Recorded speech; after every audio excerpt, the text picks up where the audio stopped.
What's happening, my Jacked family? Coach Scott here, jackedafter40.com. Today's video is all about eliminating food guilt, a topic that most, if not all of us, can relate to and have some experience with, whether it's eating pizza when it's not a part of our diet plan or going off our diet plan by overeating. And I'd really appreciate it if you got involved in this discussion because we all have gone through experiences like this. So I'd love to hear from you down in the comment section below, sharing your experiences, what your challenges have been like, and if there's anything that has helped you overcome this food guilt. I want to start off by sharing an experience that one of our Jacked After 40 Club members had this past weekend where he overate and indulged in some treats or cheat meals, I guess you could say, unexpectedly, unintentionally. What he did right in this situation to help him overcome these feelings of food guilt and what he can still improve upon. So I'm going to read you a bit from the email that he sent me yesterday, but to give you a little bit of background, last week he received some news from his doctor that he's going to have to make some modifications to his workout plan in order to kind of accommodate this little procedure that he just had.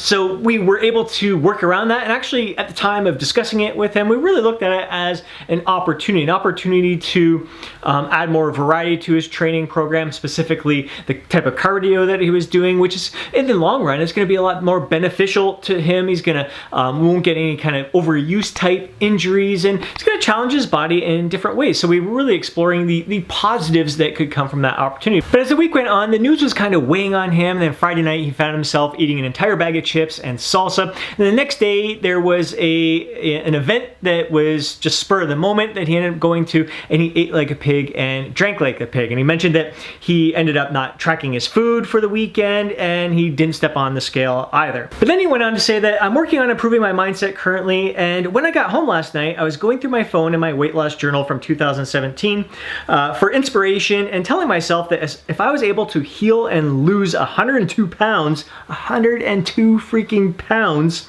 then I can and will do it again. Today starts a new week and new opportunities to be my best self. Freaking awesome. He says, sorry to disappoint you, Scott. I'm mad at myself for that too, because you've been a major blessing to me. So disappointed in himself for disappointing me, mad at himself for disappointing me. So let's take a look at what he did right in this situation. And number one is that he didn't weigh himself the following day because he knew that seeing the number on the scale was just going to make him feel depressed, make him feel worse about himself. So he knows his triggers, like stepping on the scale could have sent him down a downward spiral and maybe even caused him to continue this form of eating, this kind of form of self-abuse by overeating. And the next thing he did right was immediately begin working on improving his mindset. Boom, boom, boom. That is so freaking awesome. He took a situation that could be considered a negative situation and turned it into a positive by really viewing this as an opportunity for self-growth. This is absolutely incredible. And the next thing he did right was reflect back on past successes, really reinforcing what he's capable of achieving, and then stating that because he's done it before in the past, he can and will do it again. So really capitalize, bold letters, really making it loud and clear to himself that this is just a little blip on the radar. He knows that he can. He set a goal for himself and he will achieve it. And the last thing he did right was put the experience behind him and focus on this moment by stating that today is the start of a new week of new opportunities to become his best self. What a freaking incredible mindset to have. What a way to turn the situation around, turn it into an overall positive experience of self-growth. He could have really allowed that experience to fester within inside of him and continue this form of self-abuse, this form of just continuing to be bummed out with himself, thinking, man, why do I keep sabotaging myself? Why am I doing this to myself? And really beating himself up, really feeling guilty about the overall experience, and just keep himself stuck in this situation and even continue going backwards. But instead, he's adopted this mindset that is behind him.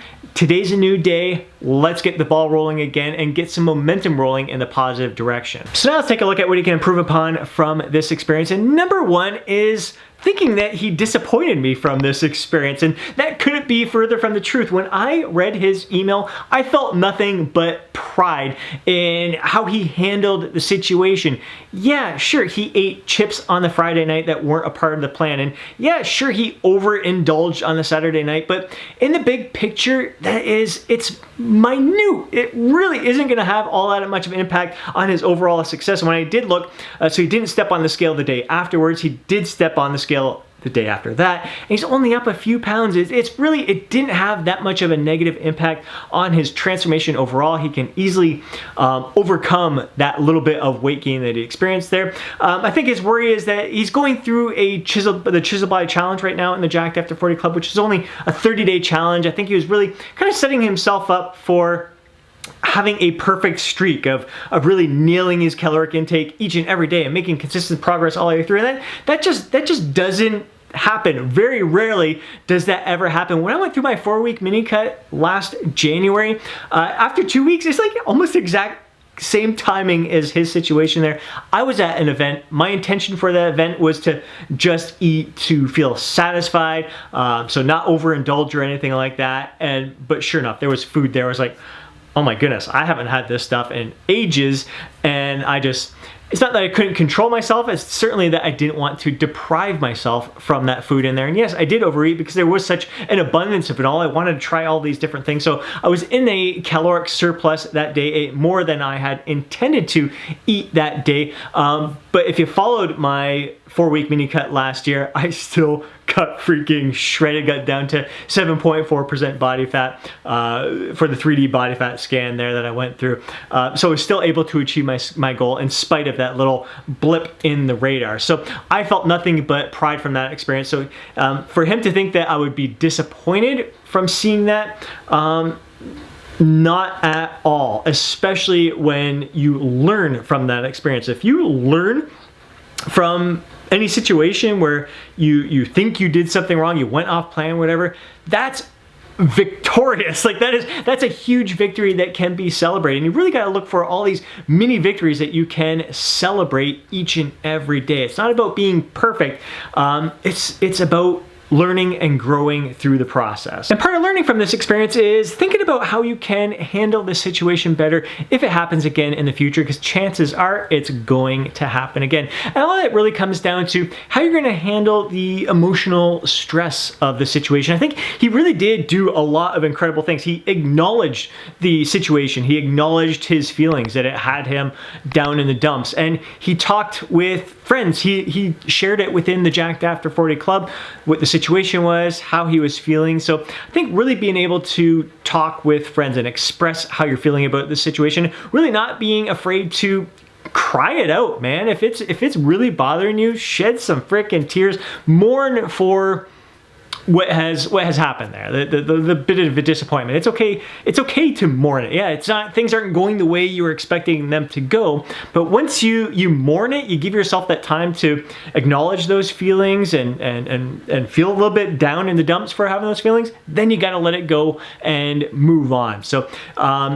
maybe the Friday night he wasn't quite ready to move on there, so you got to realize that, all right, maybe comfort foods. He was turning to food and drinks to kind of handle the situation there, handle the stress and the feelings that he was going, to help him feel a little bit better. So instead of turning to food, what else could you do in that situation to boost your mood, to boost your spirits, and to kind of lift you up? So try to think of different things that you could do in that situation instead. It's going to be different for all of us. I mean, you could watch a comedy show, might be something to lift your spirits for some people, but again, like food is comforting, and you gotta acknowledge that. I mean, there's so many, like grandma's apple pie, it's comfort food. Chili is comfort food to me. There's so many different things that do comfort me. When it comes to that Friday night, chips, having a bag of chips and salsa, you can work that into your caloric target for the day. So if you know, I guess if you're going through a tough week, because the stress was happening midweek for him,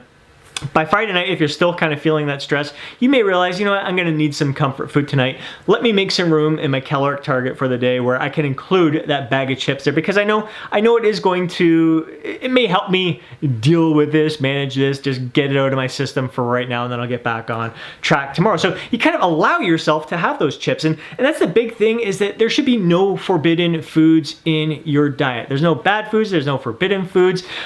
Chips are more than just fine to include in your plan. So make room for them, so then you don't feel bad about the experience. You actually celebrate. You're like, all right, I feel great. I had some of my comfort food there. I was able to hit my caloric target. I'm good to go for the following day. So I actually have a bag of chips every Friday night. I had a bag of chips the same night that you did, my brother. I had a bag of Sun Chips that night.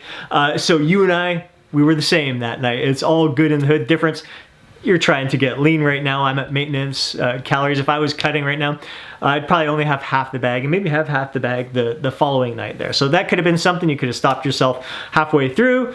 All right, I had a little bit of comfort there. Let's have the rest tomorrow. And for the Saturday night, could you have improved? Sure you could. You didn't have to pig out. A lot of it really depends on the mindset of how you approach that event. If you went there with the mindset that you're gonna try to be perfect on your diet and try to stick to the plan while you're there, you could really set yourself up for a bigger challenge than it really needs to be. But if you go with that mindset that, you know what, I've been doing really great for 2 weeks on this diet plan. Today's gonna be a nice maintenance day for me, maybe even a slight refeed. I may go just a little bit above my caloric target for the day, but I'm gonna enjoy these foods. I'm gonna have a few drinks. I'm gonna socialize, have fun. These are people I haven't seen in a little bit while. I'm gonna live this to the fullest, knowing that, you know what, if I'm a few hundred calories over the target for the day, it's okay. That's in the big picture, that's freaking nothing at all. You could reduce your calories by 100 the next day, 100 the next, and 100 the next 3 days in a row. Boom, it wipes out that target. But yeah, there's not a lot of good that comes from pigging out, eating to that point of feeling stuffed, gross, uncomfortable, sluggish. It interrupts your sleep. There's not a lot of good that comes from that experience. That's been something that I have worked on over the years, and I'm really, really happy that I have overcome during the past 3 years here. I think the more we can kind of avoid those instances where we really pig out to the point of feeling uncomfortable and gross, is beneficial. It takes time, it takes practice. I've covered this in past videos as well. It's the biggest lesson that I have learned throughout the entire transformation process. It's just learning to eat to the point of satisfaction, enjoying my favorite foods in moderation, and I do find those foods are much more enjoyable when I don't pig out on them. So I've covered that in a past video, and again, you can really, when you don't have any forbidden foods in your diet, when you're placed in this situation, it's like, you know, I can have a lot of this stuff any day I want and work it into my caloric target for the day. But again, in the big picture, it's one night, you enjoyed yourself, you had fun. I mean, if you had fun and you were living your life to the fullest, really you can't get down on yourself. You shouldn't be mad at yourself about that. This Jacked Death for Your lifestyle is about living your life to the fullest. And one evening, one little celebration where you overeat and everything, it's not a big deal. So don't be mad at yourself for it, and don't think that I'm disappointed when you have an experience like that, because I myself have those kind of experiences. So if you want to eliminate food guilt, don't strive for perfection. Don't have any forbidden foods in your diet, and really recognize that anytime you may go off plan, it's an opportunity to learn and grow, that you can take this situation and turn it into a positive, something that is going to not only help you get closer to your goal, but really set you up for long-term success.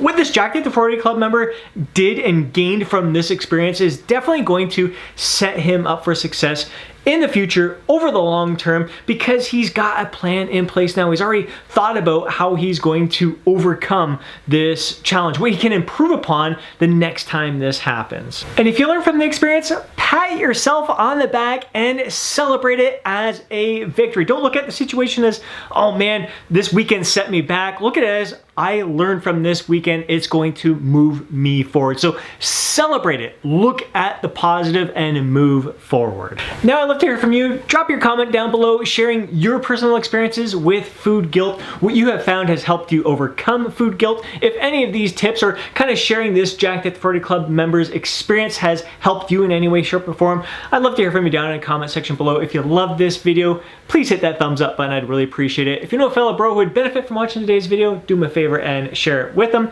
Before you go, don't forget to download your free guide, Jacked After 40. Have yourself an amazing day. I'll catch you in the next video.